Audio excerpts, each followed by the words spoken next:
don't. Okay. Hey, you guys. Okay. So a few things. This, just full disclosure, is you guys know I'm on like kind of a Forrest Gump jog. And I have, so I'm in New Smyrna Beach in Florida right now. That's where I am. And I found this inn, right? It turns out there's like an art community here, like Key West. And I found this inn and I was like, can I please come in your lobby and watch Bravo? Could I please use your lobby at this inn? This is the cutest place, by the way. And the guy was so nice. This hotel, I'm going to plug them just because they were so nice. Okay. Here it is. There it is. It's so cute. Look at right on the water in New Smyrna. New Smyrna, by the way, is like Key West. Who knew? It's a secret. Like they don't tell anyone, but now that secret's out. I blew that secret. But I had no makeup. I literally look at what I'm doing. You guys, look, there's my ring light on a couch. Okay, I shoved it in. It's so crazy. I was like, excuse me, ma'am, would you move to the next lobby, please? Okay, I was like, nuts. Okay. So funny. So that aside, and then I lost my makeup. I had a bag of makeup and I can't find it. So I had no makeup. So I'm like, wow, I'm really looking like you look amazing though. Wait, I don't. I look awful. And okay, so let me tell you this fall down story. So you guys, I'm with my aunt. I'm going to the airport from Boston and I'm leaving and I'm like trying to be really nice to my aunt because she's so good. So I'm like, let me fill the tank with gas and buy it. Okay. Cause she won't let me pay for anything, even though I'm like a million years old. She still sees me as like 8. So I go and I get the gas pump and I'm in like black construction boots, which I don't normally wear and they're heavy. I trip over the tank, okay? And I literally face dive, chin first, then nose, then this. And I'm like, oh, yeah. Okay.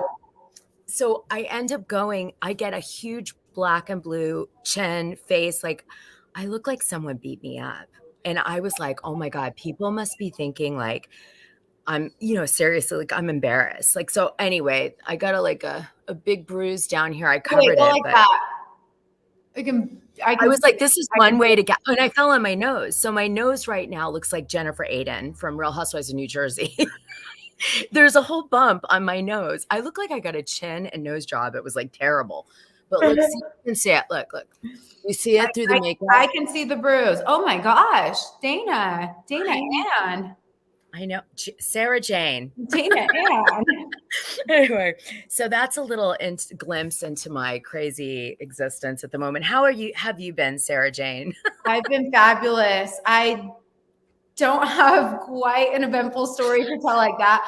I've just been resting today, just kind of staying home. I was in my pajamas 5 seconds ago, threw a sweater on and threw some mascara on, but this is me today. See, you know what? Now this is real reality star stuff when you just actually are real. This is real. This is as real as it gets. I wish I looked like that before bed. Let me just say that right now. Gosh, I was cold. I'm in my office and I was cold and I have a space heater here like going on my feet right now. Is it Dyson? No, it's like one I bought. I wish it was the Dyson one. It's one I bought from Amazon for like $15. Okay, so I have another story to tell you, SaraJane. Are you ready? I am so ready. I love your stories. So after last week's live, and I fell in love with your jacket, the blue. Do you have it? I put it next to me. Okay, I love it. Okay, show the inside because my Meredith Marks. It is so freaking cute, you guys. Okay, so let me tell you guys what happened, okay? Look at that. So I was like saying that I'm like poor now, so I can't afford like $300 jackets even, like as you can tell from my setup. Let me remind you. Oh my gosh. And so I guess Meredith heard about the live because you're friends with her or whatever. I'm friends with Meredith. And she to be on right now. Hi, Meredith. Hi, Meredith. She If you're she watching, watches. Yeah. okay. So she was watching, and I really, she knows that I bring shade when I feel like it's always honest with me. Like I Yeah. don't hold back. Right. So Yeah.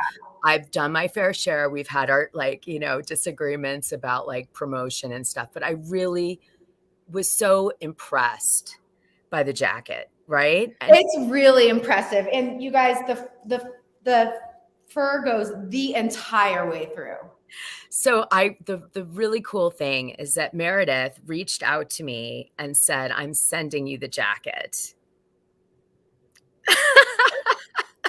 So now I can't be impartial to Meredith. No. That's really nice because that's a $300 jacket. I know. And it's the only way I could have that jacket at the moment. So I really, really, really appreciate it. So Holy Meredith, if you're moly. watching, that was really nice of you. That's a class act. Yeah, she is. She's a class act. I'm really, now I'm going to struggle to ever say anything nasty. Anyway, no, she's so great. And that's very kind of her. Wow, I'm impressed. Well, you know what the thing is with Mare is she's an attorney and it comes across. And so she is very logical and and she is classy. And I would say it's tough for the ladies to shoot with her because they find it probably hard to shade her. Oh, I think so. Yeah. I bet that's true. Yeah. Yeah. So anyway, I just wanted to thank you for wearing that jacket last week, making my dreams come true on my birthday, because it is my birthday month. March 1st, right? March 1st? Yeah, and we're still celebrating. We celebrate all month. Exactly. I left Dana a voice message on her birthday. I know you did. You were such a good friend. I said, why couldn't we have our own season together? Because you were actually stand-up friends. Yeah, we're good friends. No, I sang happy birthday to Dana. Yeah, she did. And she was really good at it. I saved it. Don't worry. I'll be using that on the Patreon. I'll be playing you singing on the Patreon. I want to tell you that I got an email from I have a friend, her name is Lisa, and she's on my Instagram and stuff. And she's really good at reading the reunions and stuff. And she had a few questions she wanted to make sure we discussed. So I want to tell you them going in. We're going to get obviously to the reunion that played out, but she wanted to know if you had any insight into the following. Why was Lisa so close to Cameron? Do you know, did they only meet through the show? Do you know, or have any insight in that? So from my understanding, Lisa met Cameron through Angie Harrington. Okay. And that's how Cameron and Lisa became friends. And I think they just kind of became friends. And I don't know exactly when that timeline was, but I think that Lisa liked knowing that he was part of Mary's church. And I in a way think she kind of pulled him in. Okay. Once she realized that connection and stuff. So you think that Lisa didn't really have a relationship with Cameron? She was just kind of using it for the show, or what? I think that there was a relationship. I think there was a friendship there a little bit, okay. But I don't know if it was as big as she let people believe. Lisa's the type of person that she'd be like, oh yeah, they're my best friend. Oh yeah, they're my best friend. She would literally see a celebrity at the airport and wave like a fan and be like, Jay-Z, Beyonce. And then later and be like, oh yeah, I just saw that. And we're best friends. Do you know what I mean? Okay, got it. Okay, yeah, I love that. And all right, so that makes a lot. Yeah, it's I love people like that treat everybody right, that they're their best friend and oh my gosh, yeah, I'm friends with them, I'm friends with them, I'm friends with them. But I think in this specific situation with her and Cameron, I think once she knew that he was friends with Mary, and that kind of is when more of their friendship started. Right, that makes sense. Okay. In my opinion. But she did meet Cameron through Angie Harrington. Okay, got it. And how long ago did she meet Cameron? you know what? I'll just send a quick text to Angie Harrington real quick. Ask Angie, and tell Angie, tell her, Angie, stop hiding in Bravo land and get the ass on the show. I know, right? On this show. Hey, I'm really going to text her, Angie. I know. It's either that or making you walk down the street. I'll either girl. Knock, knock, knock. It might be faster. I know. I live right next to Angie, so it might actually be faster if I just ran over. Probably. She's probably sleeping. She looks so good all the time. She's got to get a lot of sleep, that one. Yeah, she always looks good. Okay, then the next question after this is, who was Lisa talking about when she was going on the rant about the person's house being dirty and unkempt? Was that the rant when she was like, why it was the one where she was saying she was richer than everybody else on the show? Oh, okay. So that episode, she's like, why am I even here? I'm richer than all of you. Right. And she was saying somebody's house was unkempt. So whose house is dirty is what we want to know. Well, who has a dirty house here? I don't know of any of them. I know Whitney's very clean. I know Heather's extremely clean. Meredith is clean. Angie's house is perfect, but I guess she wasn't really referring to her because that was at a different time. But I mean, from me watching the show, I do feel like Mary's home is a little more like chaotic. Oh, maybe she was talking about Mary. Maybe she had her Christmas tree up in the summer. Okay, that makes me miss Mary, and she's a cult leader, so that's saying a lot. Okay. So where does Lisa's anger and bitterness really come from? She goes, why? Like, she doesn't understand where this deep-seated anger with Meredith comes from. It seems like it's a lot worse than they're letting on. And like, it doesn't seem to make sense to some of the fans why they're going so hard. Yeah. So I just think you say, hi. Which Housewives, this is a quick question. Thank you for the super sticker. I love you guys. Okay. Ela, which Housewives cast would you join besides Salt Lake and Beverly Hills? Oh, wow. I think this is for both of us. So SaraJane, after you answer the question of where Meredith, I'll leave this up. Lisa's deep-seated anger for Meredith comes from, we'll answer this question. Go ahead. Okay, so I think that her anger comes, I think because at that point, Meredith kind of realized the type of friend Lisa was and just wasn't just right there. She couldn't manipulate Meredith and stuff. Once Lisa realizes she doesn't have control of her friend and can manipulate them, she does kind of get a little bit. But weren't you wondering the whole show tonight, the question that keeps me awake often is, who was Meredith supposedly slutting around with? Because like, how do you say that? And then it's like Meredith, it was obviously a lie. Like Seth's making fun of it. Like, he's like, oh, I slept with half New York too. Yeah. And Meredith is, also like, not really reacting to it like it's false, obviously.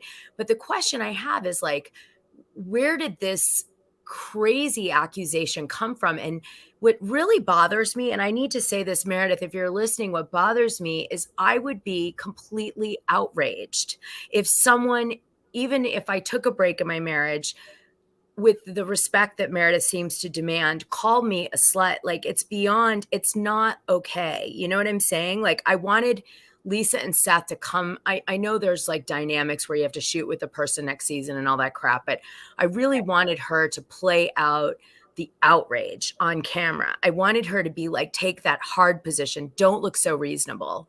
Like, actually be like, you know what?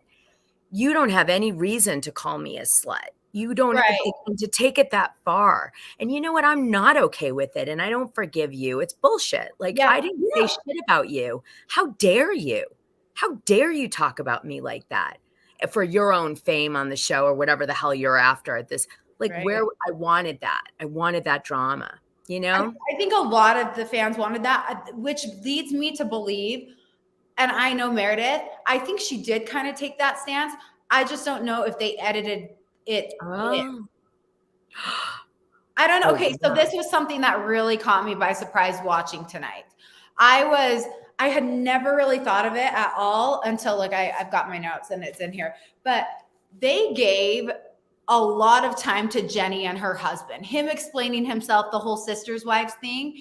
And they did not give Seth a lot of time to explain himself, and that he got like maybe 10 seconds. Where Lisa, in that big long rant, she even came after her husband's job. In a way, she said he can't hold a job longer than blah, blah, blah. You know what, Seth, and I wish they would have given him the opportunity to say what he does, because what Seth does for his job, and I know this because I've talked to Seth and Meredith multiple times, and just from being friends, I know what he does. He goes into a company, he helps build their company and make it better. And then he leaves, goes to another company, builds it. So if he's actually staying at a company for a long time, that's a bad sign for him. Do you know what I mean? He's like as a fixer. Exactly. Comes in, fixes their problems. Perfect. It's great now. You guys can do without me. Goes to the next company. Perfect. Whatever. So the company he is currently at right now, he's over like 4,000 employees. Okay. And so so for Lisa to say that actually, in my personal opinion, puts those people's jobs at risk. When Lisa's saying he can't even hold a job for longer than that, because those 4,000 employees probably watched the show. I know if I worked for a company and like a big person's wife was on a reality show, I for sure would watch it. And so it's hard for the fans to understand that we watch it like, oh, well, take it with a grain of salt. It's entertainment. But when you're actually the person on the show, you constantly are concerned about your reputation and what the retaliation in real life could be to things that are being said on the show. So I could imagine that Seth had a real concern about that when, in watching this now. But what I will say is that if Seth and, unfortunately, my experience with Bravo is if you're not going to be like unreasonable, they're going to cut it. Yeah. Unless it's a really serious topic. So he would have been better off going, you know what, Lisa, I think you're a real bitch and I'm be coming for you next season. Yeah. That made it. Probably would have. I think it's just extremely irresponsible. I'm going to rehab your, like companies I do, I'm going to rehab you, baby. Oh, yeah. Yeah. Anyway, I'm just thinking I'm tired. So I agree with you. I totally agree with you. I think the more unreasonable you are, the more likely you are for it to air. But I do think it's extremely just disrespectful and rude of Lisa to even throw like her family into that. And I'm actually baffled that Lisa can get away with that.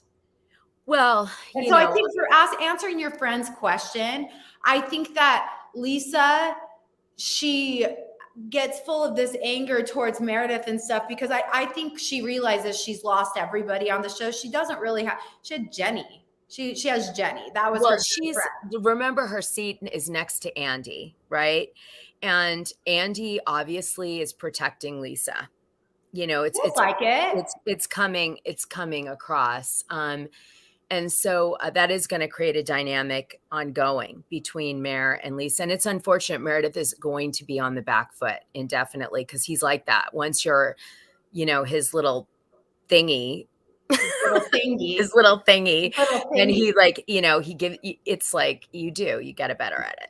You do. And that's unfortunate because I think that, the hard part about it with the husbands too on the show is the husbands aren't getting paid to be on the show and they have to cooperate and they have to listen to all their wives coming home every night and talking about it and like crying about it and stuff. And so in that moment, I felt like they either gave Seth the opportunity to say what he did and they cut it out, or they didn't give him the opportunity to say it exactly what he did and how he felt in regards to what Lisa was doing to Meredith.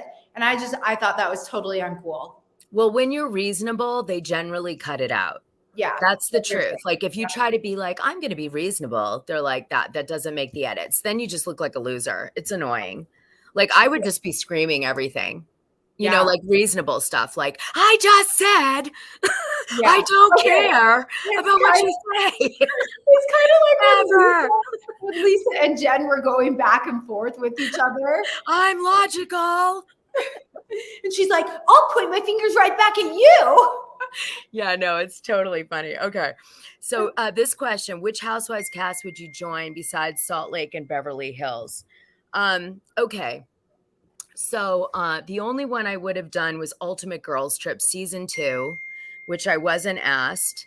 So as a result of that, and the reason I said that I would go on that show is because I have unfinished business genuinely with Taylor and with Brandy Glanville, who are on my seasons.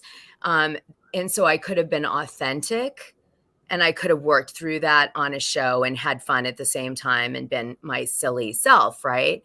But and there was nothing about lifestyle in that show. It was just like people on vacation. It had nothing to do with money, so I could like fit in there, right? Because Yeah. I'm not that guy, and I don't have that money anymore.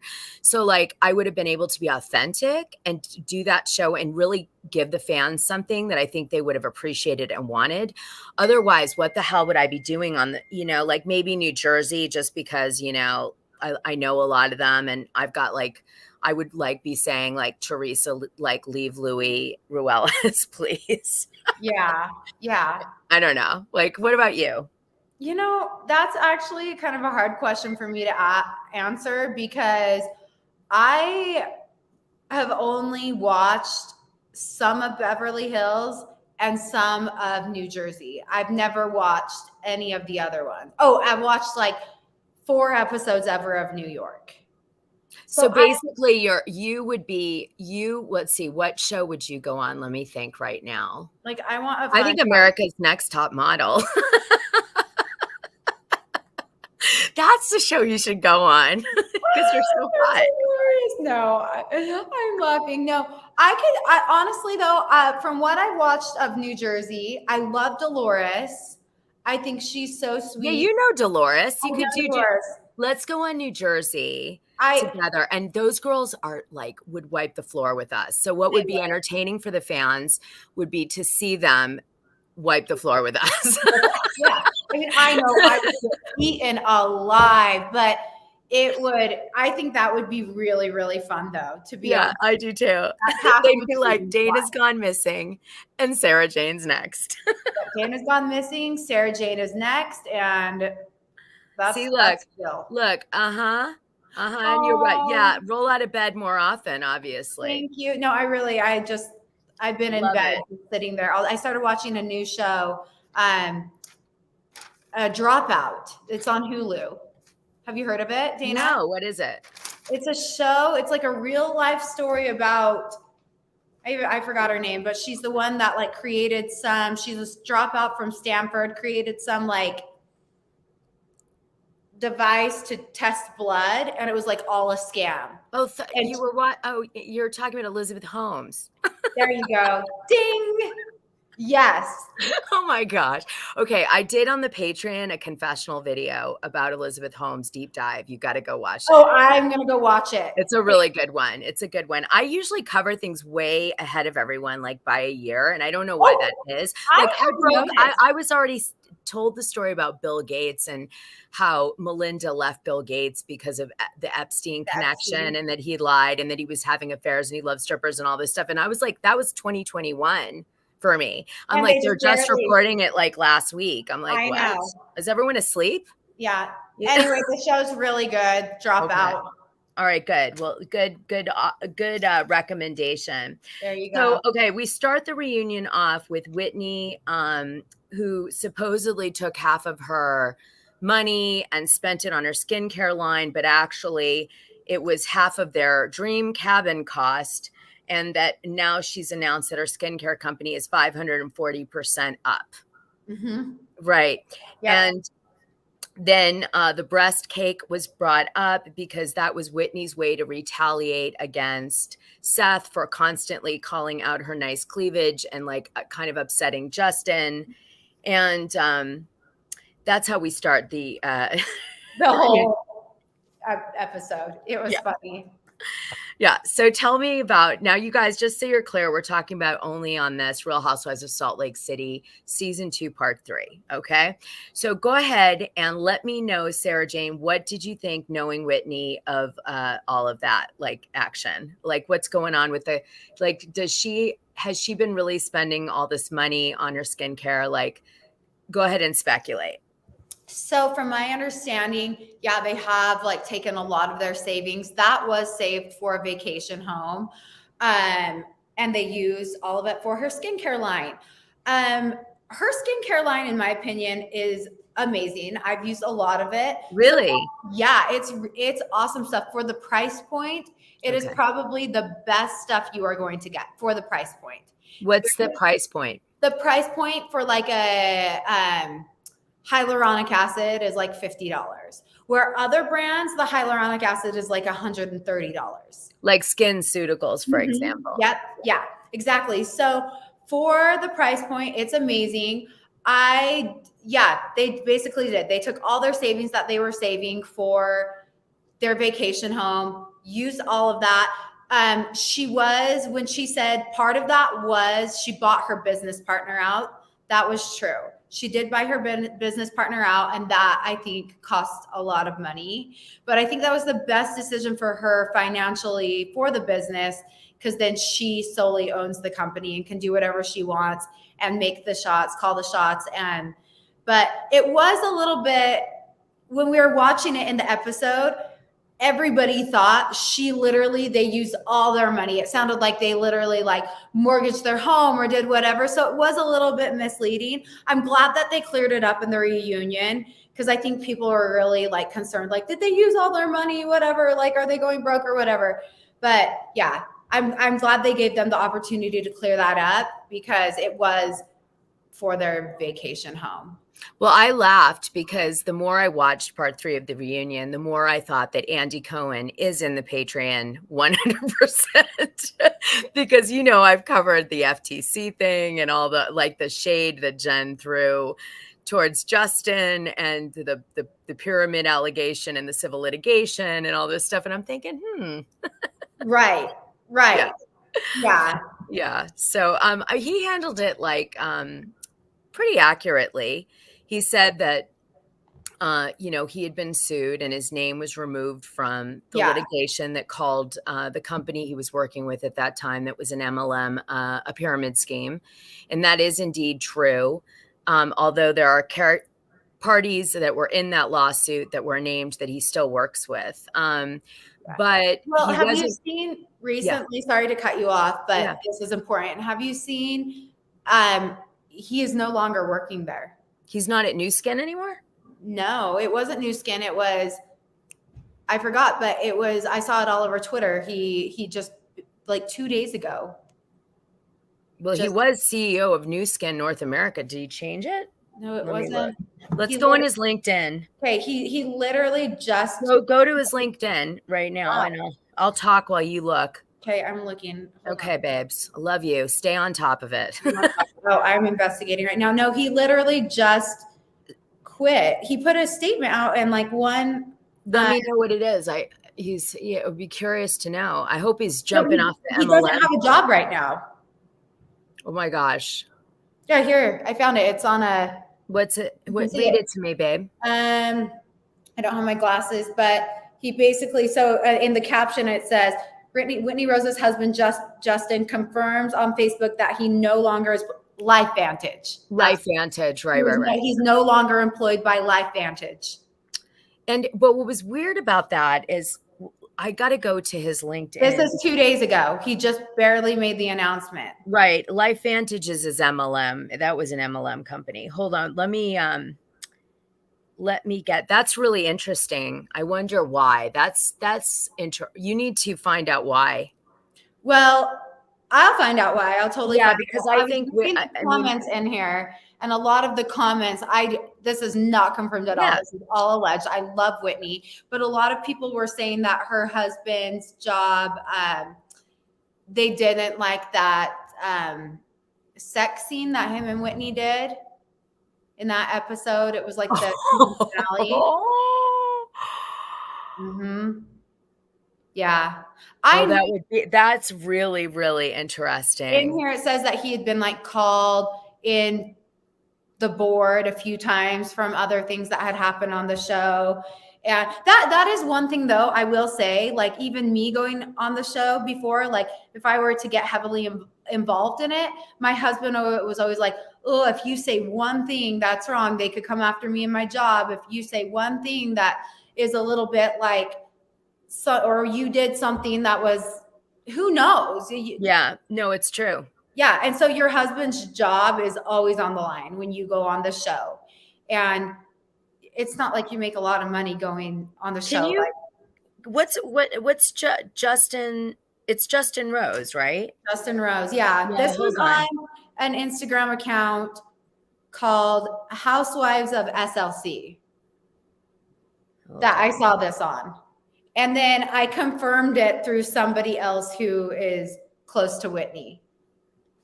Well, he had on his LinkedIn a different. He used to work for New Skin years ago. And then he switched to a company called LifeVantage. Okay, so just so you know, when he was at New Skin, he was the CEO of North America. That's like a big job position. Yeah. I knew that. Yeah, I posted in the Patreon. I took a screenshot of it. And so, you know, and I looked into it. I followed up. Like I looked into his credentials and I like did the deep dive on the LinkedIn. So, I mean, yeah, it's interesting, but I think that's where the FTC, but maybe Jen Shah knew something that we haven't heard yet, which is maybe LifeVantage has some issues besides. Yeah. I mean, in here it said that from the comments that I read, and once again, this is all alleged. I have not talked to Whitney about any of this. Justin, in my opinion, is very ethical, but there were people that were saying there's a lawsuit against LifeVantage or whatever. And well, that was the previous thing. LifeVantage was the one that was sued, and he was named in the original lawsuit, and it was out of, I think it was New York. I can't remember now. It was like Connecticut or New York. Then they moved it to Utah in that jurisdiction, and that's when they removed Justin Rose's name. But maybe there, you know, if there was something bad going to come out, I don't buy that. I think LifeVantage, I'm going to speculate and say that LifeVantage doesn't mind really any PR on the show because it wouldn't affect the downlines of the MLM people. They would never quit, you know? Yeah. So I'd say that it has to do with maybe something that they don't want the publicity, and he's tied to the publicity. Possibly. You're possibly right. So anyway, I mean, this is just what I saw. If he's not involved with the company, no one will write about LifeVantage. But if something is about to go down with LifeVantage and Justin is involved in the company, it will be blown to high heaven. Yeah. You're right. So it might be that they're trying to like separate stuff. Now, you remember, you guys, one of the reasons it's fun for SaraJane and I to do this is SaraJane is, you know, friendly with the people. So she has insights into the stuff on the ground, but she has to be obviously careful because they're her friends. Okay. Yeah. Whitney is one of my great friends. So, and Justin too. He's seems like a nice guy. Yeah. But I try to be this other side, right? So which is a good duo because right, exactly. Because that's why I don't want to know Whitney right now. I told you. Okay. Until she sends you skincare, Dana. Okay. Until she sends you skincare, and then you can't say one thing. I cannot be bought. Well, maybe with that jacket I can. Okay. So the question I had for you is you've gotten tight with Heather. I know Heather too, but not to the level you do. What I found shocking on the show tonight is Heather really seemed to be so emotional. Like she was crying over Jenny's lost baby. And then she was like hugging Jen at the end and like crying. And then she was having this like anger and like, it was like I was like, are you on your period? Like what's happening here? It was this like up and down. Real quick, I got a reply from Angie. Okay. She says, it's fun. Sleepover. She said she possibly met him before briefly, but didn't know him because she asked me to call my friend Cameron on a 3-way to inquire about Mary. Okay, so she like So she arranged. didn't know him. So Angie introduced them. She had met him She said that was briefly. She right didn't know before. him. It would be like it was kind of like we met, like with Angie. Like I was Yeah. like, And she oh, said that she was was like, right oh my God, before. you got to talk to Sarah. And then we started DMing sort of, but then we didn't really know each other. And then Angie was like, you've got to do it. And then we got to know each other, and now we know each other. Yeah, she said it was right before season 1. Got it. Okay, I think she super. said that. All right.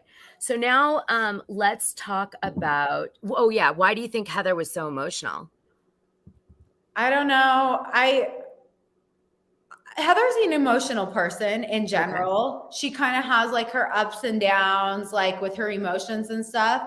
And so I think she was I think at the end of a season as well, you're going on with all these women. You just had seen the end of the episodes. And I think there's a lot of emotion involved in it.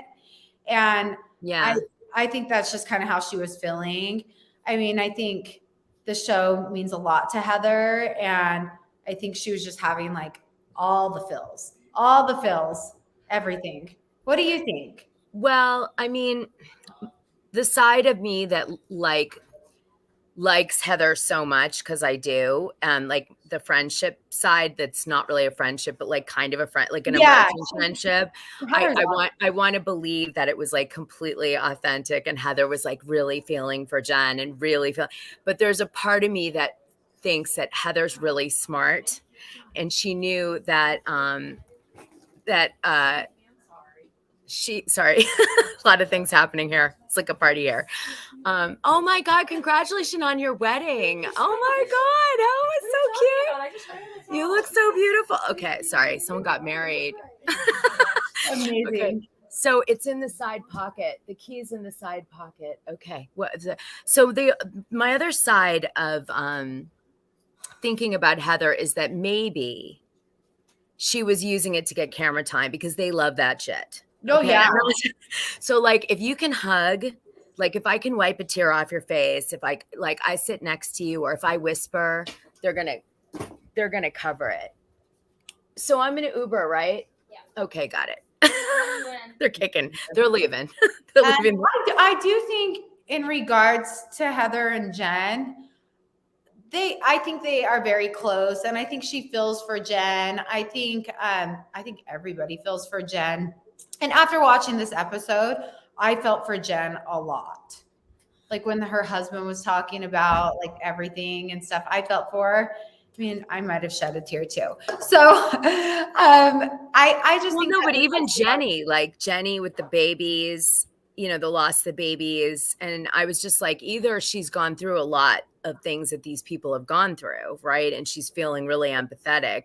I think Heather's divorce really rocked her world. And so like anything that's emotional, she brings it back, like how she felt in her divorce and how she felt for her, like leaving the LDS faith and stuff. I think that was like all those emotions. I think she still carries with her. So if somebody is going through something, Jenny losing the baby, Jen with her lawsuit, all that kind of stuff, I think she feels a lot for other people in those ways. That's interesting. And see, I don't know enough about that experience. Like I have nothing to tap for that. Yeah. So, in my personal relationship with Heather, she's very emotional like that. She feels for other people in that sort of way. She kind of wants to be known as the one that you can call me when you need a shoulder to cry on. I love it. That's great. And I think she likes to be that person too, which is cool.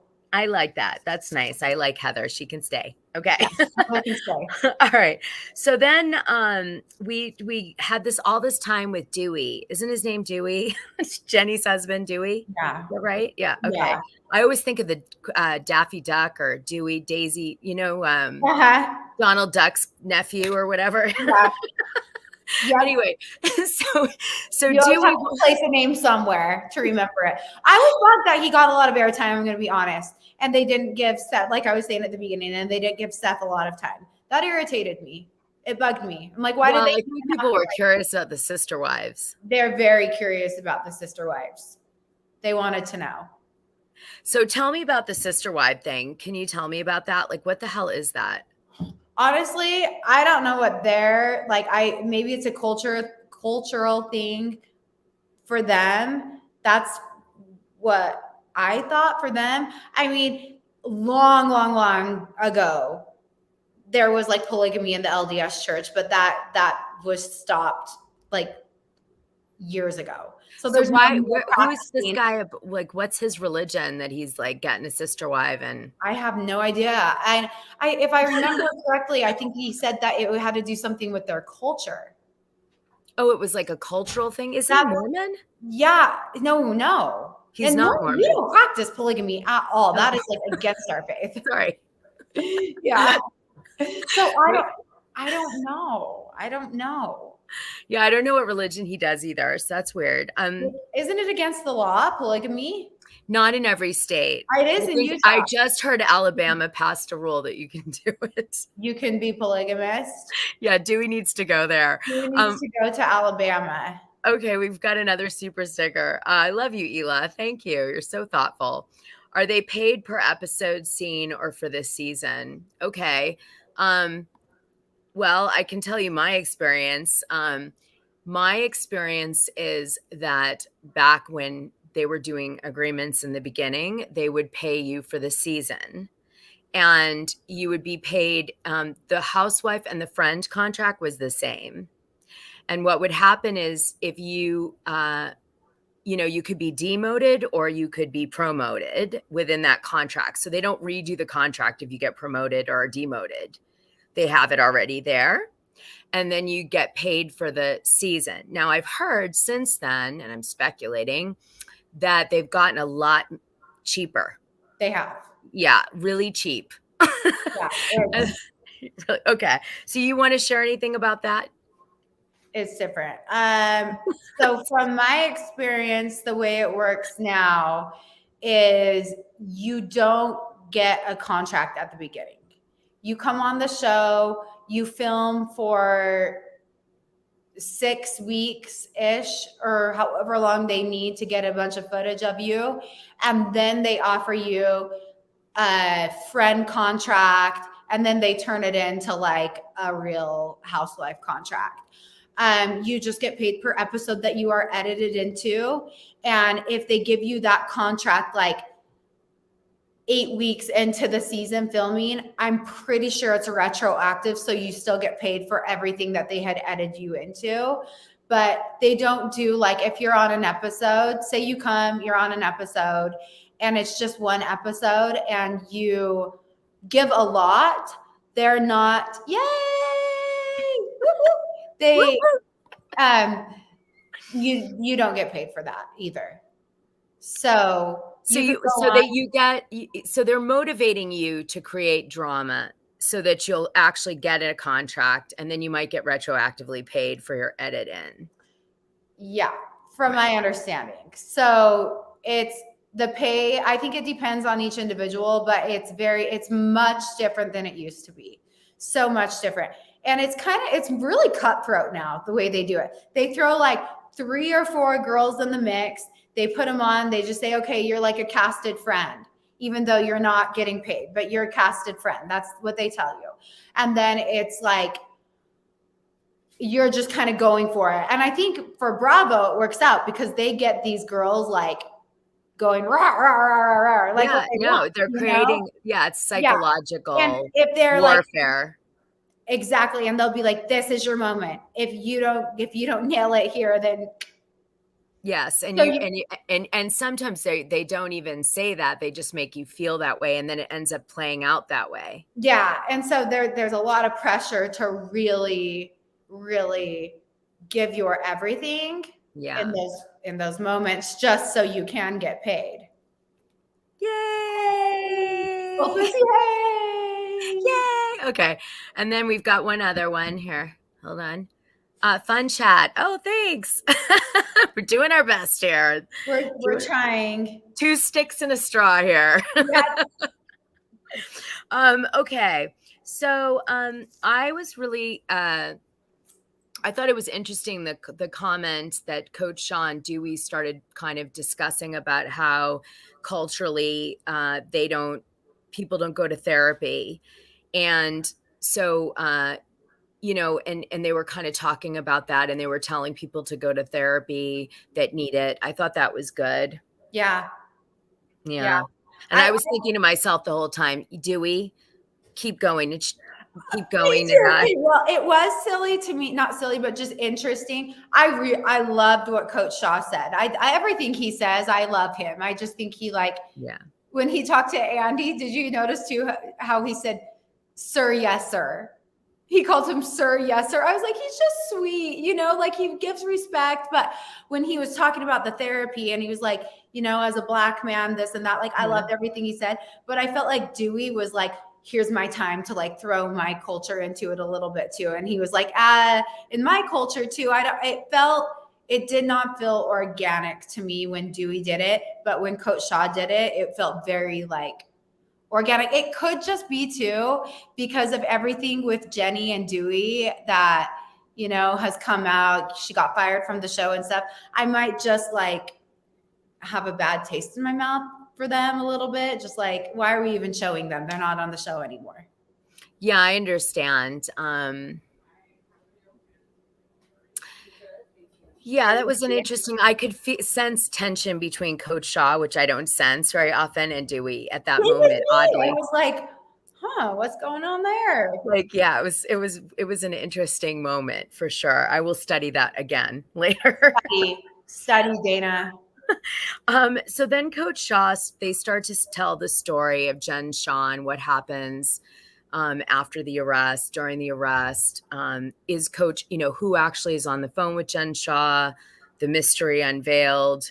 Coach Shah and Jen Shah say that it's his assistant, that they didn't know, she didn't know on camera that she was being arrested, that she was being told that he had a medical problem to do with a gastro bleeding, anal bleeding, too much information. Colon bleed. Yeah. And so essentially they were separating that moment, if you will, from the arrest.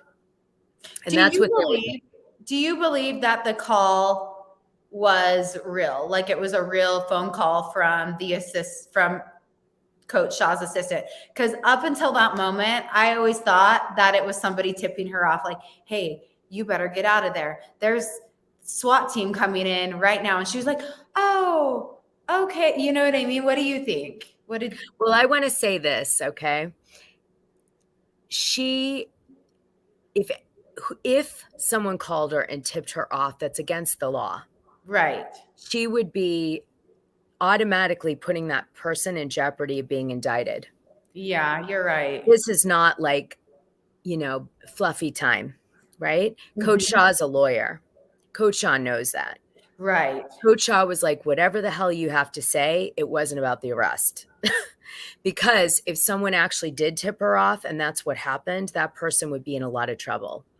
Right. So Coach Shah and Jen's story has to be that was about his medical issue and not about being tipped off by the feds. I found her behavior I believe that Jen Shah loves the show so much. If her husband was sick, she would have unfortunately used it on the show as part of her storyline, not to be sick or gross, but to just show her vulnerability, to show that she's a caring wife, to demonstrate that she would like her husband go, I just don't feel like take the camera off, turn the mic off, the camera. You actually have a really good point and when they showed the Ring camera of her children, she used that. She sent that to Bravo. So that kind of goes in. Yeah, I believe them though when they were talking about Carol, I love you too.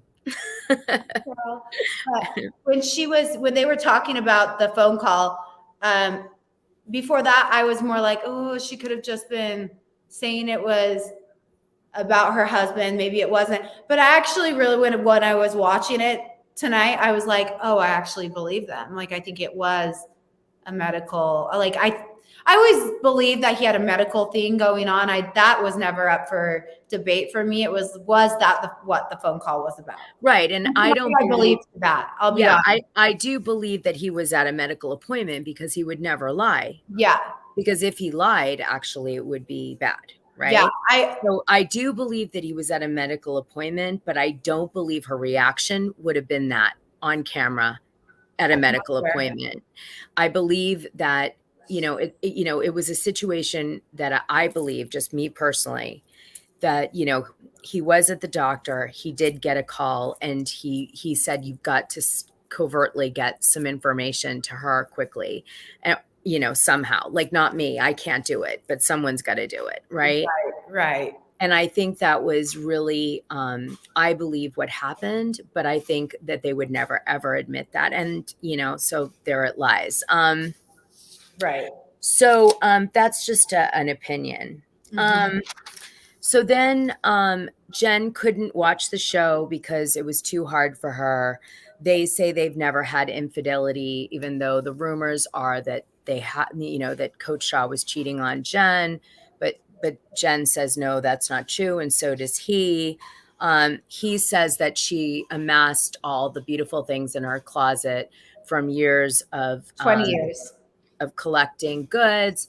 But no one really explains the rent on the house.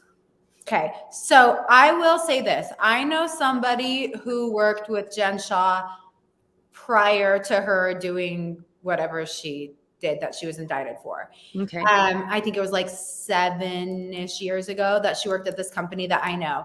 And is this the one that Whitney was talking about? The same person? Probably, like, good people. Yeah.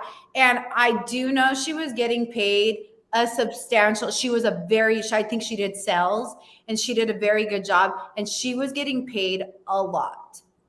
I have found that out. And so I think she probably did hopefully saved a lot of money to buy a lot of those things and stuff. But I did find that interesting. And maybe that is just something for me to say on here, like, from somebody that I know that did know her pay, that worked with her every single day. They said she was one of the best salespeople at the company that she was at, and actually was making like 6 figures, like in the high numbers. Okay. So potentially she could be paying $50,000 a month, like she said in her thing. And she easily, because I, if I remember the number correctly, I think she was making around $450,000 to $500,000 a year. Okay. So that's not her husband. Yeah. Makes money. And so he makes $200,000. Yeah. You could easily, if you're making $700,000 a year, you could easily afford a $50,000 budget. Not easily, but well, I mean, like, if you're not easily, but if you are smart with the rest of it, do you know what I mean? Yeah, if you're investing, I suppose. If you're investing. Okay, all right, we'll go with that for now. What was she selling? I don't know exactly what she just did sales. Okay, well, that in its own right is very fishy. Yeah, the company. Oh, what is the company called? I could find out. I'll find out what the company is. But I'd love to know. I'd love to know what that sales job is. Now, I mean, if it's IBM or if it's Microsoft, that's very feasible. But I'm just curious what company it was. So yeah.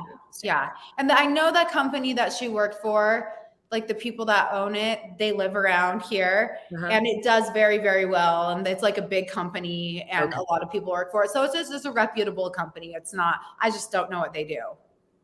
I would be so honored if you would share that and the time frame, because, like I always say, I don't always want to report on the bad things. Like, that's not my intention. It might be helpful to actually know, like, because her career timeline is all generally been, boiler room or high sales pitch organizations with, in some cases, questionable products, right? But in other cases, maybe not. Yeah. It would be great to have a legitimizing, right? And I can try to find that out. So I don't mean it in like a shady way. I'm just saying, like, it would be good to have a legitimizing thing. And that information is new that I've recently gotten, probably within the last probably 6 months-ish. But the person that worked with her said, oh no, she did amazing. She killed it. And I think he said it was like 7 years ago when she worked at that company, when he worked there with her. And he said, she killed it. And he could have, how it's really easy for people to be like, oh yeah, they make $500,000 a year, when really it's like $250,000. So who knows? Well, she was supposed, at that time, it would have been What would that have been 7 years ago? 7 years ago would be a 2015.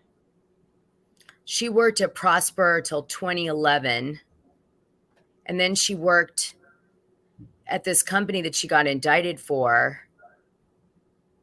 I can figure out the timeline. I would love that. I'll You figure it need to out. go deep. I mean, look, like I said, anything legitimizing is great. Yeah. For her. Yeah, for sure. So I definitely can Check it out. Yeah. Because it wasn't reflected, like it hasn't been in, everybody's reading the FTC investigation documentation. They're reading the indictment documentation of when they started investigating her. They're reading her LinkedIn profile, which showed the Prosper to, after 2011, but she said 2011. She actually confirmed that to me. So I'd be very interested in knowing the timing and all of that stuff. It would be nothing but helpful to her. Oh, for sure. Yeah. I need to get and don't quote me on the time frame. I just said, because it was like that conversation was. Yeah, no, totally. Yeah. Ago, I mean, I don't want to, I'm not trying to say, that's funny. The FTC was investigating your friend or whatever. I'm not. Yeah. I'm just trying to it would be helpful. It's like, you don't want stuff that's helpful to come out after. Well, this is information too. Stewart also worked at that company. Which isn't great, but no, I think what happened is they worked together and then they started their own thing together, Stewart and Jen, or started. I don't know. So I think maybe that's how they met each other. I'll get the story and the information. Okay, you got to do it. Bits and pieces that how sometimes you start hearing talking to somebody who's like, oh, I used to work with her. Oh, this and this. Oh, that. Yeah, it's not exactly. It's exactly. I know. I need to be pen and paper. When was that year? Can you tell me that?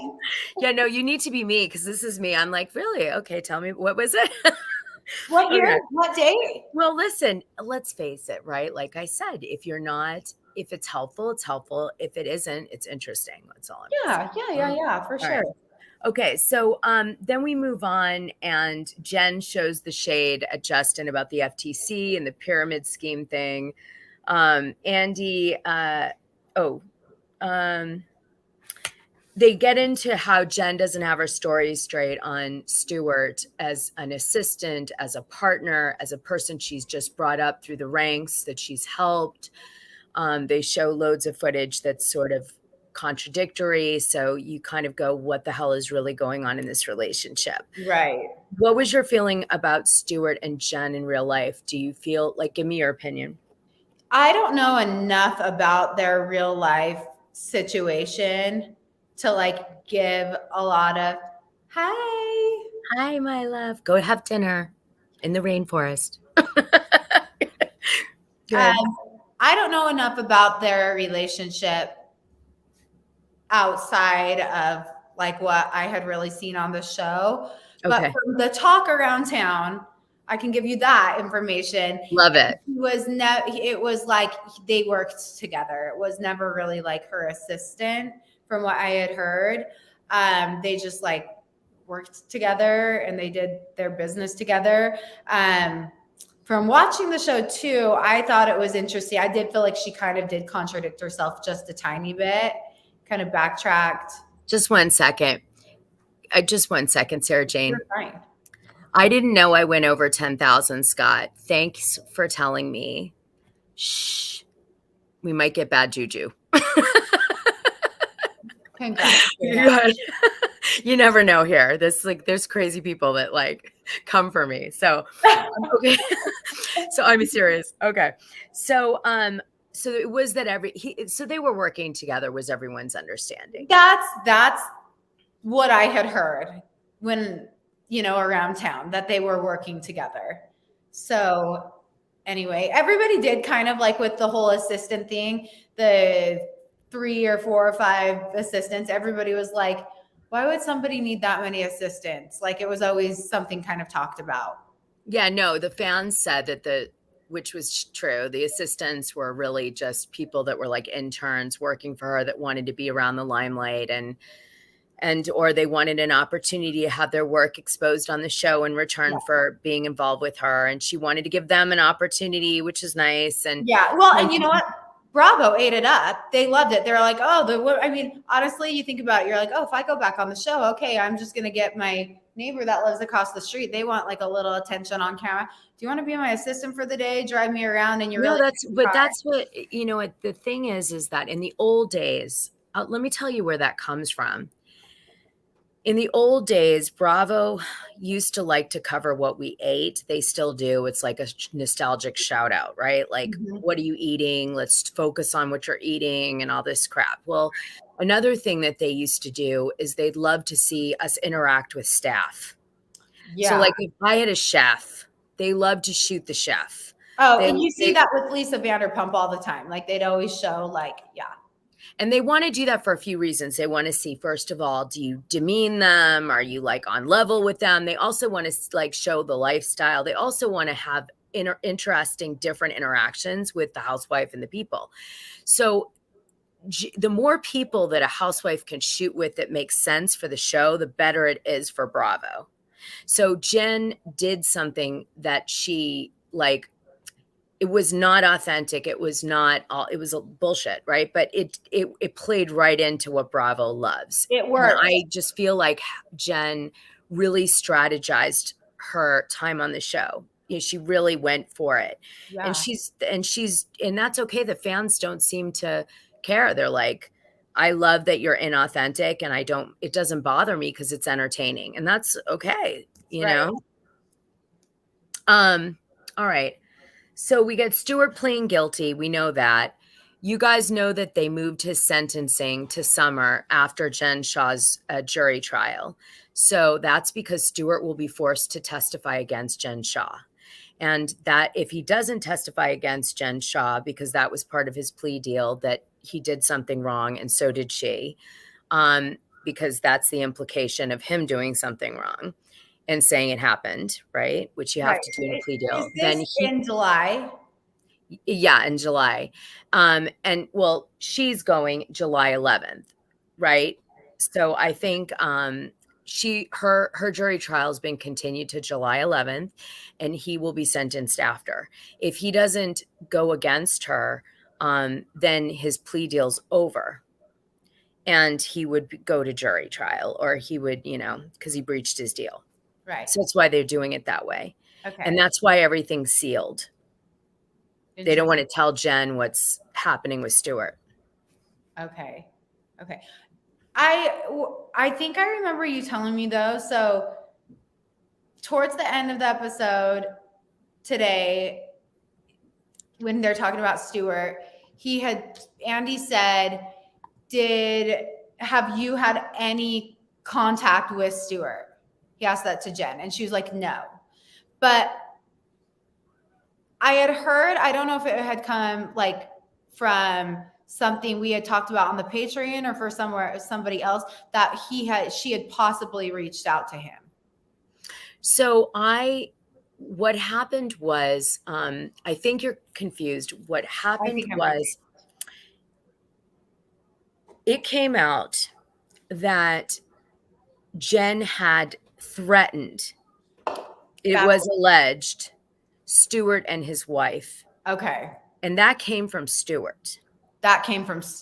Correct. Okay. And however, that said, when you're in an indicted situation, you are not allowed to communicate with anyone ever. That's why that question was so dumb that Andy said, but I appreciate him doing it for the fans. I think he probably knows that. Yeah. You can't speak to anyone because anything you say can and will be held against you. So if Heather reaches out and says like, hey, you doing, Stewart? And Stewart's like, I'm doing great. She can be brought on the stand and they could be like, Heather, when you talked to Stewart on this day, was he doing great? Like they could be that to have to go. Yeah. Okay. And maybe he's trying not to be like doing great. Right. So now they've used Heather against Stewart. That's how like petty it can get. So you're told not to communicate with anyone. He would never communicate with anyone. But you also, by court order, cannot communicate in anyone in your indictment. because you could be tampering with witnesses, and it could be seen as like, you're putting duress on someone to do what you want. Right. Right. Like opposite. The prosecution's kind of doing that with their plea deal, but they don't see it that way when you do it. So a question that I have is when Andy asked that question, thanks, Susan. I love your little Giphy thing. It's so freaking cute. So cute. So when Andy asked that question, I obviously knew what the answer was going to be because I knew she couldn't have contact with him. That's like a big time no, no, no. Yeah. So it made me wonder, do you think that possibly, and maybe I'm just being like reading into things big time, but do you think that maybe Andy asked that question, was asked maybe by like the FBI to ask some of these questions to see if they could like catch her like in just like a fun conversation to talk about these things? Well, Andy was aware of the fact that the prosecution at one point, I believe, was potentially going to use some of the footage not used on the show. This is different than, it sounds like Erica Girardi, but that's different. I think the prosecution was looking for some of that to maybe use to establish lifestyle or whatever. Okay. Jen Shah tried to subpoena all the unused footage of Shocker on Hulu, which I was on. So I know what that unused footage is, right? So I thought that was very interesting. And I think obviously they weren't interested in the commentators, but they were definitely interested in what the cops said on the show, the cops that were actually involved in her case. Right. So they were trying to get that, and ABC made a motion to quash it. And we don't know, I think, the result yet. It hasn't been decided. But I know that Andy's aware of the fact that the film is really important. So he definitely, I'll tell you right now, I thought Jen was crazy. I mean, is it going to make her more famous that she did the reunion? Are the fans going to love her a lot for it? Probably. But was it a smart move? Absolutely not. Because if you think these free Jen shirts are going to work and all this crap, it's right. It's interesting because we live in a country where you are innocent till proven guilty. So technically it's like we have to believe her innocence right now because she's still like it has to go through the court system and everything. So I had wondered though, I'm like, I wonder if she just really truthfully like believes that, it seems like she really believes she's innocent. So I wonder if she's like trying to find that loophole. And for her, because she believes she's innocent so much, she's like, I'm going to make these shirts. I'm going to do all this because maybe it shows how much I believe that I'm innocent. I don't know. Or that's a really lovely alternative view. Yeah. Or she just maybe loves the attention and is a narcissist and wants all that. Hi. Anyway, I think there's either one or the other, Well, I find it very, very interesting though, that she's making these shirts and stuff. And from like, her lawyer, I'm surprised has not been like, why are you doing that? No, lawyers would have already told her to quit the show, get off social media, and don't do anything. It's actually really hurtful to your case. All this stuff she's doing. It's poking the bear. It could be, as much as she thinks it could be, it could convince people to believe something. It's a wild card. It's like a dime you throw, heads or tails kind of thing. And they don't like that. Lawyers don't want heads or tails in a jury trial where you could be facing 7 years in prison. Well, her lawyer did tell her, she was asked, like, I think on the first part 1 on the reunion, her lawyer, Andy asked, like, did your lawyer tell you to quit the show? And she said, yes. Oh, 100%. Like, every lawyer would. Yeah. Why are you doing this thing? It's confusing. Well, that reunion was, to me, not great for her. So many things about that reunion was bad because the prosecution very simply is going to say, we believe that Jen is not, telling the truth.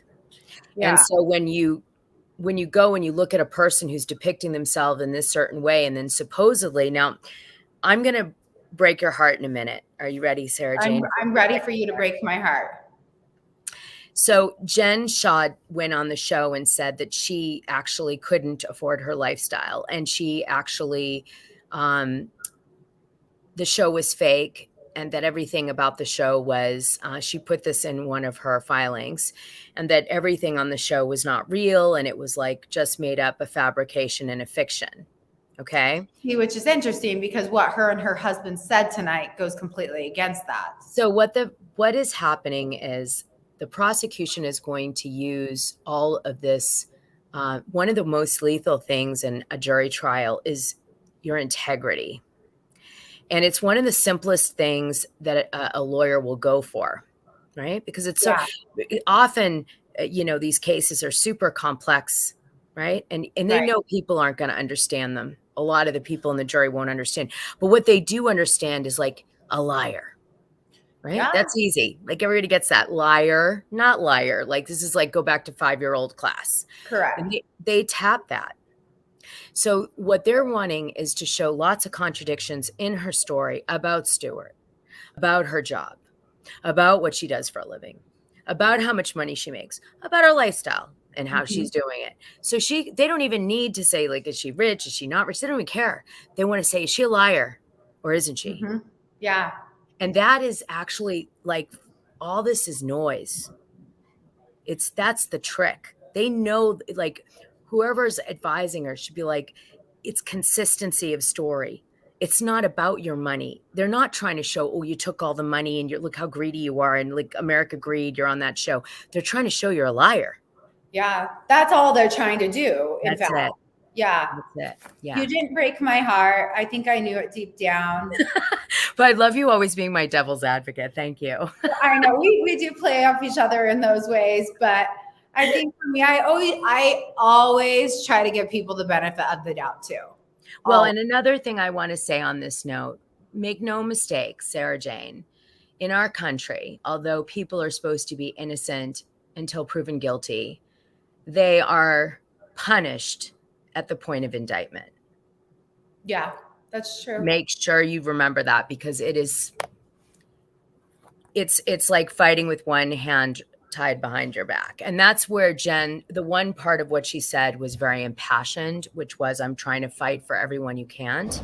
So what Jen is tapping there is that we have a Justice Department that needs reform. And what's unfortunate is that I would love Jen to be the one to initiate that, right? To pursue that. But unfortunately, she's not going to be able to pursue that righteousness until either she's vindicated in her jury trial or she goes to jail and comes out and then fights for it. Yeah. So I really hope, my message to Jen would be, no matter what you do, if you go to jail and you pay your time for your crime, or you get vindicated, that you don't lose that goal, which is that there is need for justice reform, and use your platform for that purpose. And I hope she does it. Kim Kardashian's been doing it.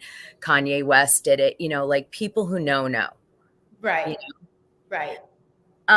Okay. So on another note, how does Whitney, I was going to ask you about Whitney's friend, but we talked about that. I was really curious about Whitney's friend, that she kept saying, well, my friend taught me all about Jen's business, remember? Oh yeah, she kept saying, and like what Jen did, and the whole yeah. Was that your friend, do you think? Which friend? The one that you were mentioning earlier that worked with Jen. I don't think so. I don't think so. It's a different. Whitney and I have never talked about any of that before, so I don't even know if that she knows the people that I know that work. Okay, just curious, because I was like, oh wow, another person knows. Yeah. It's funny because I feel like here in Utah, we all do kind of know the same people. Yeah. Like I could go across the street and be like, oh, do you know this person that lives up there? Be like, it's my cousin. And so it's like, you just kind of, everybody's kind of connected in some sort of way. And everybody does kind of like know each other. What did you think about Whitney saying she learned her business from this friend of Jen that taught her that Jen's job was lead generation? And then Jen corrected her and called it data monetization, but then gave a definition, which was basically lead generation. I know. I was like, that's just what she said, though. It kind of made me wonder if Jen really knows what she was doing.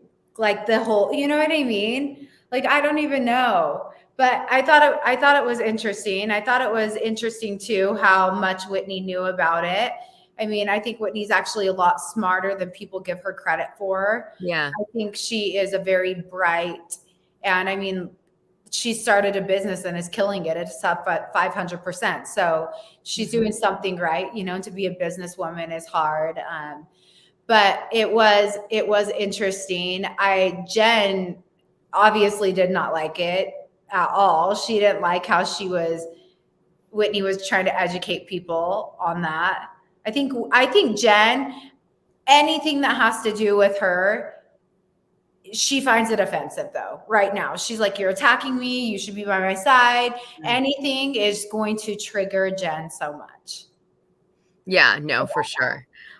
She definitely didn't like that Whitney tied it to someone who like worked with her. Because Exactly. What does that mean? It means like it's a secondhand witness to something that she doesn't want out there. Exactly. So it was for sure. I don't think Whitney realized how devastating that section of the show was actually to Jen. Yeah. And I can't believe they left it in. It was weird. I was like, well, and Whitney did keep saying, she goes, "Jen, I'm sorry. Like, I want you to know I apologize." Like, I felt like it was sincere and stuff. So, yeah, I don't know. I just think Jen is just very, very, I would be sensitive if I were. Do you think, is Whitney friends with Jen in real life? Like, do they talk? Or I think so. I think that, I mean, we've talked about this before on the show. You really can't have like real good friends just because they might use it against you in some sort of way. If like you had said something or something comes out about you. But I think for the most part, I think they get along just fine. I think there's no way that Jen and Whitney are real friends. And I'll tell you why. I'd like to know. Well, I think, so I think Heather and Jen are real friends, and Whitney and Heather. So that's kind of the link to Jen and Whitney. Does that make sense? 100%. So I think that's where I'm going. Do I think Jen and Whitney together are just calling each other on the phone? I don't know. I don't think they are. But I think the link is Heather. Yes. Heather's asking Whitney to calm it down, and Jen is asking Heather to ask Whitney to stop. And that's where it's coming from. And Heather's the mediator in the middle. And that is what's going on there 100%. Because, and I'm shocked. And the only reason Jen didn't go harder for Whitney was because Heather was between them. And there was that's exactly what I thought. I'm like, she's right in the middle. She's the mediator. And Heather's like, "Jen, here we go. Let me hug you. Whitney, cool it. Just stop. You know what I mean? She's trying to just love everybody. And so Heather's the link. Yeah, totally. That I know. It's so funny. Okay. So, one thing that really bothers me about watching the reunion, especially part 3, okay, you're going to think I'm a really bad person for saying this, but I can't wait to hear this. I'd never think you're a bad person, Dana Ann. I got to say this. I really struggled with them. Like, why is everybody trying to stand so hard for Jen through the whole reunion? Like, there was not one. It had Erica Girardi vibes. It was like there's not one person who's taking a position that is like, "No, Jen, I don't want to support you because I don't like you and I don't like what you're about." And like, why didn't anyone? I was like sleeping. I'm like going, come on. Like, there's got to be one person. Like and Meredith, I know, is too neutral to like go there, but like she even had the best opportunity to really bring it. And I was just going, could just one person be different instead of being like, okay, even though I think you stole from elderly people and all this crap, I'm going to be like, I'm your friend. Like, okay, like, it's not real. Like, who's the guy who's like, you know what? I just don't want to be associated with it. I don't really care. Like, or like the real person. I think it's really, really catching the fans off guard. Like, everything I've read and everything I've seen is like, how can they stand by Jen, who is possibly a felon, like could potentially be. You know what I mean? Just for the purposes of reality, I'm saying real, like even just for that reason, like, let's say you don't give a shit. I mean, you're just like indifferent about it, but like you want it, like how many people are like, oh, Joe just got indicted. Let me go run over and make him tea and get him cakes and see if he needs any money. And like, oh, let's just make sure he feels love right now. No, wait. Society's like, screw you, Joe, whatever your name is. Like, I don't lose that number. I'm like, generally we hear about that. It's like over there, and so. It's blah blah blah blah blah. Yeah, you don't want to go to invite him to the wedding anymore. Okay, this is my personal, honest opinion about that. And it does go with what you. I wonder about this. Let me call this up for you while you contemplate it. No one challenged her. Is she real? Okay. So that will answer. This is going to answer that question too. I think the women could potentially, there's two things. They're either like, you know what? We are just going to try to keep Jen as calm as possible until she goes to court, just to help her. Just to help her so she doesn't do anything crazy to make her look more guilty or something. That's one thing that could potentially be happening. Another thing is Jen could potentially have dirt on a lot of these women. So they're like, we're not going to say anything because we don't know. Oh, I love that one. Oh, where did that cool idea came from? Well, I've thought that idea a few times. And then the other thing is they could just be scared of Jen. They could really be scared of her, I don't know. I don't think that they are scared of her physically or in any sort of way.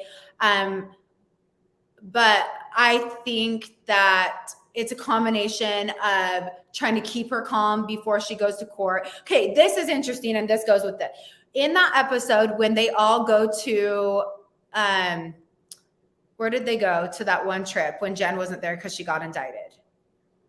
Oh, Aspen. Not Aspen. Was it Aspen? Vail. Sorry. When they went to Vail. One of those hip places, yeah. When they went to Vail, when I watched that episode, there were things that were said about Jen that were not very on Jen's team. And I think in that moment, they did not think she was coming back. I think they thought she's going to stay in jail. She's never going to see this. She's never going to. She's not going to shoot. She's going to quit. Yeah. She's going to quit. So I think they were really starting to say stuff. They said stuff about the Uber driver. Where was she really? This and this and this. I just personally don't believe that they thought she was coming back. Or some of them didn't think that she was coming back. Especially Lisa, because with her had been friends with her, really good friends. And then all of a sudden she's saying all this stuff. That's just kind of how I feel. But then when they realized that she was coming back, they're like, okay. They backtracked. Yeah. Yep. And I think that Jen might have something on them. I mean, there's some alliances there that are a little bit odd to me. And I love it. I love this. Okay, so I don't know. Do you think she did roses are red, violets are blue, like, kiss your ass goodbye in season 2 or something? I made that up. Okay, but you get it's because whatever she has somebody like that. Roses are red, violets are blue. You're never coming back to season 2 or something. Yeah, mine was way better, but yeah, this was so much better. I mean, if you're gonna bring it, right? You always bring it. So, yeah, that was really, yeah. Do you think that Jen would be capable of those types of text messages? No, I do not think that was Jen. It's hilarious. I did hear rumors that she has an MO of threatening people. I'm just going to say. That's You're just gonna say she does have, yeah. Well, we saw all those videos that were leaked with her designer Koa, and that was really, whoa. Yeah, I'm not saying. I think if she's, I mean, let's just assume that she may be sober, or let's assume that she may not always be sober, right? So that could be causing some of the erratic or weird behavior. I don't know anything like that, but I'm just saying it's possible. Right. Yeah, I mean, I've had some friends that take, goodness, back in the day, Brandy Glanville would take like whatever sleeping thing or whatever, and she'd get on Twitter and like a lunatic, you know? Mhm. So it Yeah. happens. One thing too that just started coming to my mind, I just started kind of like thinking of Jen though. Jen has some very, very good redeeming qualities. And I think she's very fun. She's very like in the moment, cry on her shoulder, whatever. Who knows what she's going to do right after? She could just turn right around and but I think she does have those redeeming qualities to where the women are like, well, she actually is nice to me. And you're very vulnerable on the show. Whoever is going to be nice to you in the moment, you're going to like link to. Yeah, it's true. It's really true. So the show does weird things to you. You will create an alliance with somebody who has done something, who is being indicted for something, who's done something awful, or somebody who is running a cult. You do weird things on this show. Okay, here we go. I really wanted to talk about how mean Mary was to Whitney, the costume for the dinner, the way she treated her in Vail. What was that? I don't remember. So remember when Mary threw that like Italian party at that restaurant, the cooking class, and she wanted everybody to dress up like a Italian. Yeah, oh yeah, 80s. No, that was the other party. No. It was like a mob person. Yeah. Yeah. And the outfit that she wanted, the costume that she wanted Whitney to wear, it was like the one she sent to everybody else was literally like buttoned up shirts with like totally like clothes. Oh, and she sent Whitney like a cheesy one to kind of embarrass her or something. It was right? like really voluptuous, like crazy. Well, I mean, can I tell you what I think, you guys, on this? I want to know. I think that Mary thought Whitney was a bimbo, and she thought less of her. She thought she married like an old man sugar daddy, and she's a stripper pole, and she plays the part, and like in Mary's mind. And I think Mary was, she calls her a child and all this stuff. Little girl. And so I think, and she doesn't care about her and all this stuff. I think in Mary's mind, she was bullying Whitney in a sense, and because she truly, I believe off the show, believed Whitney was like a drunk slut person, and she didn't respect her off the show. I think you are right on. And so she was actually manifesting her authentic feeling for Whitney truly on the show, and she was trying to figure out ways to do that. Well, it was interesting too, because when Mary had tried to call Whitney and Whitney hadn't picked up like 3 times, you would think that Mary would, when Whitney said, listen, I was driving my kids in the carpool. Like, I have children, young children at home. I'm a busy mom. I can't just pick up your phone call the moment you call me. Like, I'll call you back. And I don't think Mary gave her a lot of sympathy or slack for that at all. I just think Mary just like, it's like, she seems kind of like the type of person, when I call you, you pick up. Well, it was part of her cult. You know that, right? Exactly. And I think she's always gotten like what she's wanted, when she's wanted, people just like doing whatever, they drop anything, anytime to do whatever Mary wanted. And so when Whitney was like, sorry, like I can't pick up the phone. I'm driving carpool. I've got kids in my car right now. I'm being the mom, I think it really, really upset Mary. Well, Mary has rules in her church that basically like you have to always do, like most cults and churches that, for example, I don't know if you've heard about the 7 film cult, but it's been like all over, I just did a confessional video about it actually. But one of the MOs of cults is that you aren't allowed to miss their rituals. You aren't allowed, it's part of the isolation that they do. Oh. And so you're not allowed to miss their phone calls. You're not allowed to not, because otherwise they can't maintain control. So Okay. you're severely punished if you don't. And that's how they keep you from, doing what they want, keep you on track and isolate you. Okay. So like for example, in the 7 film one, one of it's about a social media TikToker who's become a part of a social media cult, which is a real cult. Like it has a religious component to it and everything. And what happened was her sister had to pick somebody up at the airport, and she was going to this cult with they were really tight sisters. They danced together and stuff like on TikTok. And what happened was one sister was really into the idea of the cult, and the other sister was like on the fence, and she had to go pick up a friend at the airport. So she told the head cult guy, listen, I've got to go pick up my friend at the airport. And he says, if you miss the meeting, you're out. And she didn't believe him. And so she went to pick up the friend and she was out. But what does he gain by doing that?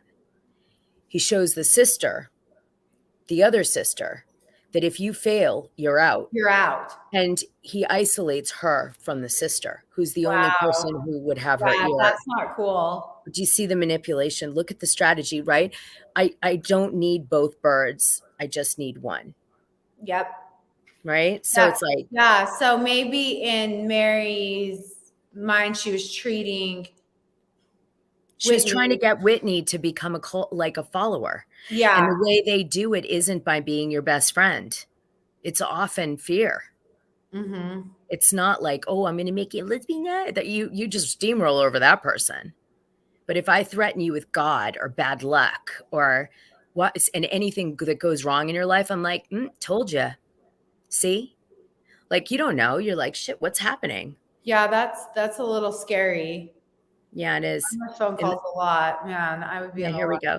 Yay. And then here's another one. Yay. Okay. It's so bizarre all year. I will say with Mary, though, she did make really, really good TV. Oh, yeah. Oh my gosh. Last year in the reunion, when she was eating the snowflakes. Oh my God. And she's like, these are fake. I was dying. No, and I totally believe that's her. Like I thought it was beyond rude. Beyond rude when she called Heather chubby. Like I thought that was so uncalled for. If I was there, I would have been like, phew.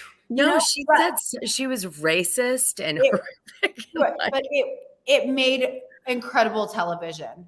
Like, but it was weird. It was a very strange. That was a strange thing to go through as a viewer.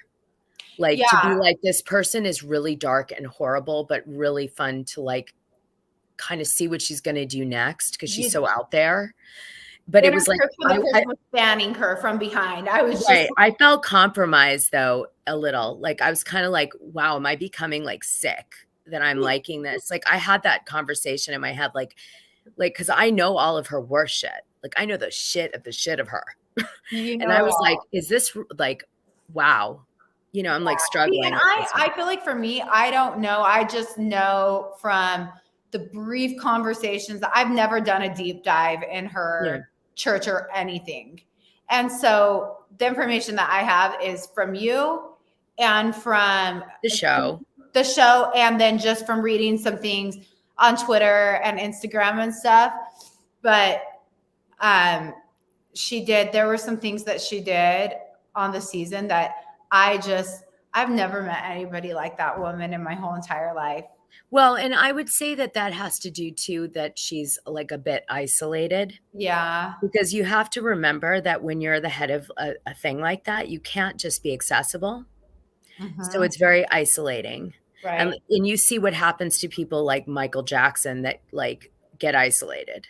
Yeah. They Okay. So let's see. Next thing. This is like Dana. This was like an analytical session tonight. Yep. I'm in like a deep mood. Deep.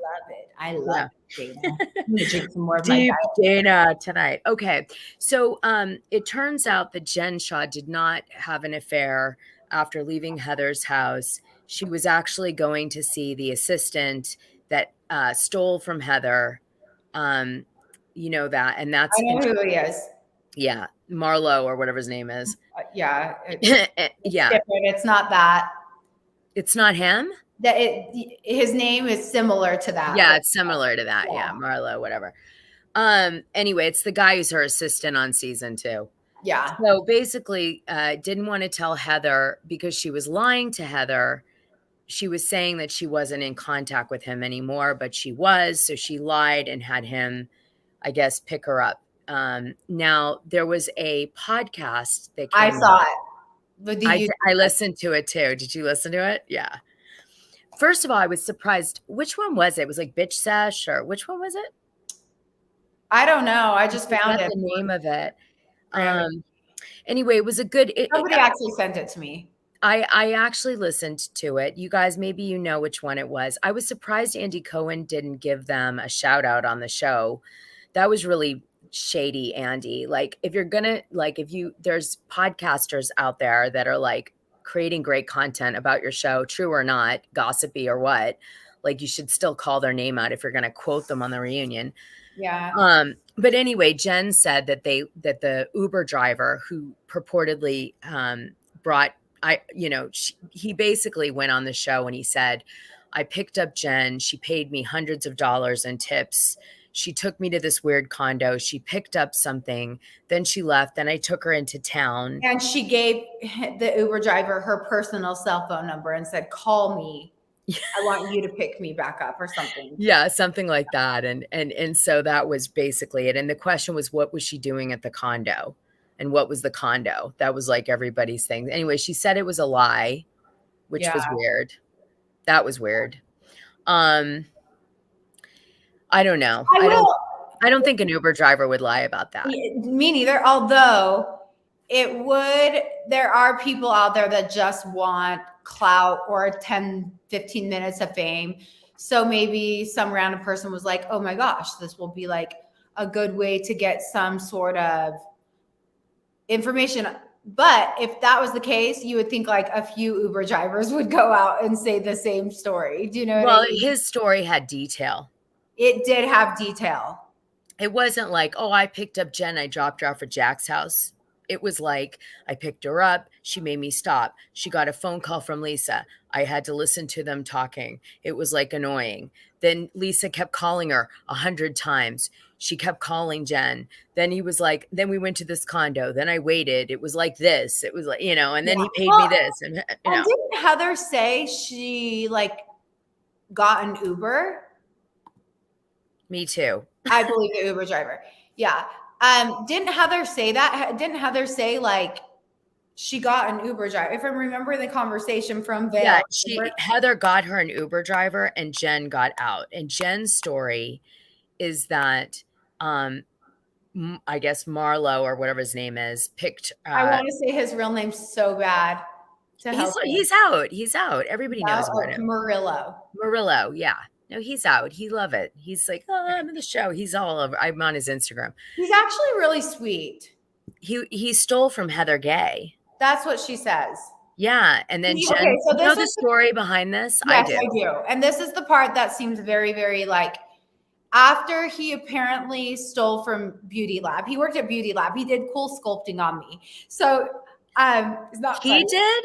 Yeah. He's not licensed. Well, he helped. He assisted the person. So anyway, okay. He's not, it wasn't him, but he assisted the person to help. You know what I mean? So there obviously was like the esthetician and the person. Yeah. Okay, good. The licensed person. Yeah. Yes. Okay. So I have to clarify that. There was a licensed person he helped her. He'd come in because you were with cool sculpting for like 45 minutes. Come in. How are you? Are you doing okay? Whatever. Okay. So anyway,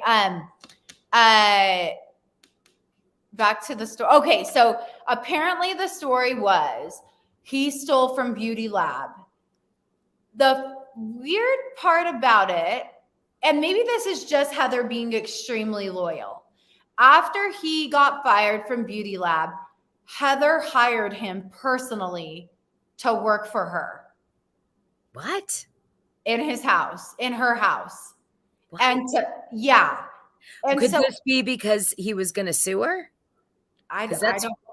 Because what I heard was, now we're going into gossip land. See, and now I need to know this. Okay. So the story is that he was working at Heather Gay's, like you said, and that he started using the equipment and doing like self-treatments. And then I think he ordered some stuff for, on behalf of Beauty Lab and like kept it, or so. I don't know. It was like something like that. This is how I recall it. And then he went to Jen Shah and he asked Jen Shah for help because Heather fired him. And Jen Shah went to Coach Shah and asked Coach Shah if he would write a letter threatening to sue Heather Gay for $30,000 or something like that. I can't remember the amount, but something like that. And then purportedly Heather Gay paid the money to settle it. But I was like, Heather, how could you be okay with Coach Shah, being the one who organized this against you? I don't think that's so. This true. Is where that was the gossip that was Heather. held. Yeah, I don't know. I've never heard that. I mean, I'm not saying that. No, that would be true. But from my understanding and from talking to Murillo and what he said, okay, and I did know he was working for Heather. So Heather and her business partner Dre started a podcast when Murillo had already been fired, and Murillo was doing all the editing for that podcast. So maybe they settled it like amicably when it was settled. So maybe in the end, like, after the legal letter was written, Heather didn't take an approach of like, screw you. She was like, let's settle it. Or Heather was friends with Murillo. Her business partner was like, you have to fire Murillo. He stole from us, blah, blah, blah, blah, blah. And Heather felt bad and was like, I can't leave him high and dry. Murillo, I'll just hire you to do stuff around my house and to help me. It's weird. The whole thing's weird. It's very weird. He did get fired, and then he went and worked for Heather. So, and maybe, you know what? Maybe at that point too, I have no idea, but maybe he stole from Heather individually from her house too, and then she fired him from that. There might have been an additional. There had to have been something because they were still like close friends. And I do know they have like made up with each other. They hugged it out, whatever. I don't think they'll ever be close friends again. But I do know that they have seen each other a few times and kind of hugged it out and like have moved on. So there's been some.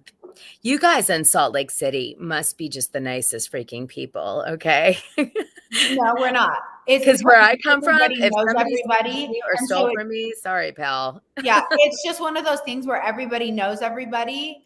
And so it's like, we just have to make it right so it doesn't keep getting talked about over and over and over and over. Do you know what I mean? At everything. So it's like, we're good now. We're good. Stop talking about it. Do you know what I mean? That's interesting insight. I'll remember that. Yeah. Okay, so let's see. Rhyming message, we did that. It's gone.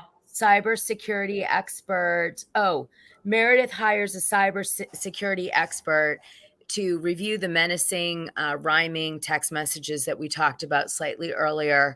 And he says that he suspects it's Jen. And we said that you said that you don't think it's Jen. I said, I do think it's Jen. Yeah. I love that. Split opinion. I wish I had a poll right about now. We need a poll. We need a poll. It could be Jen. I don't know. I don't know. And then Meredith said that what made her really think that was that Jen's indictment said that she used secret encrypted DM programs like Telegram and stuff to communicate. Yeah. And somehow that resonated with Meredith and these messages that she was getting. I guess they didn't say this at the reunion, but the implication was that the messages being sent were through some sort of an encrypted app.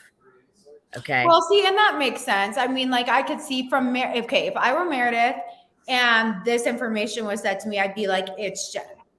Right. It would be like my gut feeling tells me that this is Jen. And the only person that has my email address, Heather's email address, our phone numbers, and all that information is the people here.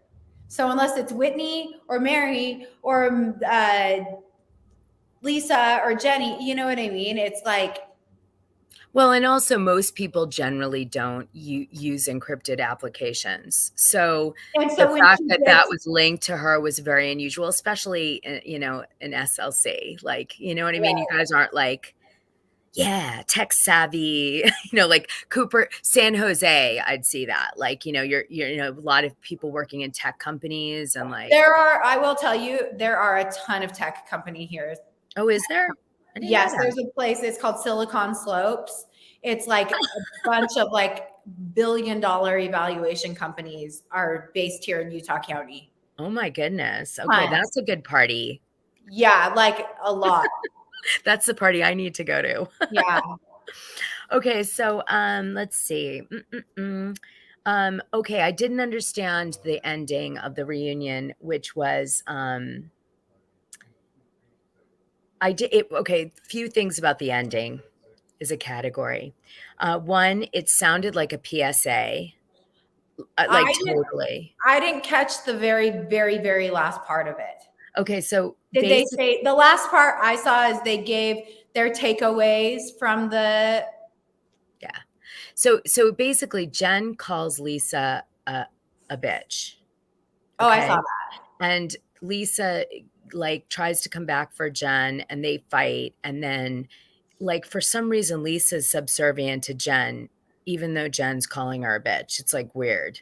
Yeah. And it was a very strange, like it went nowhere. It was like Did you see Andy's face when they were going back and forth? No. That was the best part. He just had a smile on his face and he was like. Yeah. So it's like, but it was like weird. Like the fight went nowhere. And yet Lisa just went, okay. That was weird. And then at the end, he's like, Heather, please bring us out of this reunion with some, like a toast of a churro or some. See, and I didn't see this part. And then they all got their churro and they say like what they've learned most out of this season, like some self-help group. Yeah, that's how they ended it. And I was like, well, I did see the takeaways. I saw the takeaways. Heather was like, I learned this and this. Meredith was like, I learned this and that. And yeah, dude, it was all like, I was like, huh? Yeah. Like Lisa was like, I learned I love myself even more than I thought. And Heather was like, I realized that I forgive people completely out of fault. No, I'm making these up, but like, I know what you mean though. It was like so silly. So I don't know. I felt like that was like a real lame ending. Yeah, I didn't know. Well, it like I had to turn my. You guys think of the ending? I thought that was the ending, and then I was like, there had to have been more because it was kind of like an odd end. I thought that like this. Okay, what I thought they were gonna do, I thought that they were gonna say something in regards, like something comes up on like a black screen, like in the words, and it's like something in regards about Jenny and saying like she is no longer affiliated with, even though they did that at the beginning, I felt like they should have done it at the end as well. Yes, I understand. Yeah. It just seemed weird to me. And so I think they're secretly would like to bring her back. Yeah. Do you know, I think they secretly would have liked to have her continue. And I don't know, I because the fans blacklisted the show, they didn't, but their original take on it was that they were going to let the women attack it on season 3 with her. And then they changed their tune and fired her. So like, I think it was like, I don't know, maybe they're hoping. Their hands were tied and they had to fire her. Like they had to, or that people literally would have canceled the show. Yeah, absolutely. And so I think they wanted her to come back, like you said, and have the women just annihilate her. Oh, wait, one thing I forgot to say. Andy Cohen said, will you be back shooting season 3 with us? And Jen's like, absolutely. She grabs his arm. Absolutely. Absolutely. You and me, babes, together forever. Anyway, I thought that was hilarious because, she is back shooting season 3. The question is whether or not, they'll keep shooting into July for her jury trial. I don't think so. I think they're almost wrapping season 3. So season 3 is going to probably have Jen still in it. Yeah. But then season 4 is the question. Will she come back? What I'm wondering is if they will get a camera crew and head to New York for part of her trial and pull that in to season 3 a little bit, or maybe season 4. I think they would have to do it season 3 though, because it would be such old news. Well, I know ABC is going to have their crew Oh yeah, covering it. So you can always watch it there. But okay, well listen, SaraJane, I've been sitting in this lobby for like yeah, they're probably like, what is this lady doing in here? Yeah, no, I'm serious. I've been a part of a wedding. Like shit's happening over here. You guys think I'm paying attention. No, it's really cute though. You want to see really quick before I gotta see. Okay, come on. I'm famous for these walkarounds. You should see when I do IG lives. I only do them once in a while because of this. Wait, let me find my face. Okay, You're famous for a few things, Dana. Not just your walkarounds. Love you. Okay, let's look really quick. Really quick. We're gonna go. It's bad lighting, but okay. Here we go. Isn't it cute? Darling. Do you see this cute little shot? Look at this cute place. Oh, look how cute it is. Darling. Do you see it? Riverwalk. Yeah, this is Riverwalk. Look at how cute it is. Look at their Riverwalk wine. Hotel. Look, they have a spa here. And look, it's got to relax. Yeah. Like, I swear I'm not being paid. I just literally came in here. And I was like, you guys, I have a live. I have nowhere to watch Bravo. Can I come in? That's cute. I was like the innkeeper. They were. That's really cute. Excuse me, kind sir. Could I come to my live in your hotel lobby and watch Bravo? He changed the TV. They were watching something else. You have room at the inn? I mean, yes, I know. Would you let me in? Danawilkey at the door. Okay. Anyway, very cool little spot. So anyway, all right. Listen, SaraJane. Okay, after this, we're going to figure out our next collab because now the Salt Lake City reunion's over, but we will have one. You guys, you endured me for 3 full weeks. I love it. Thanks for checking in. How was your food?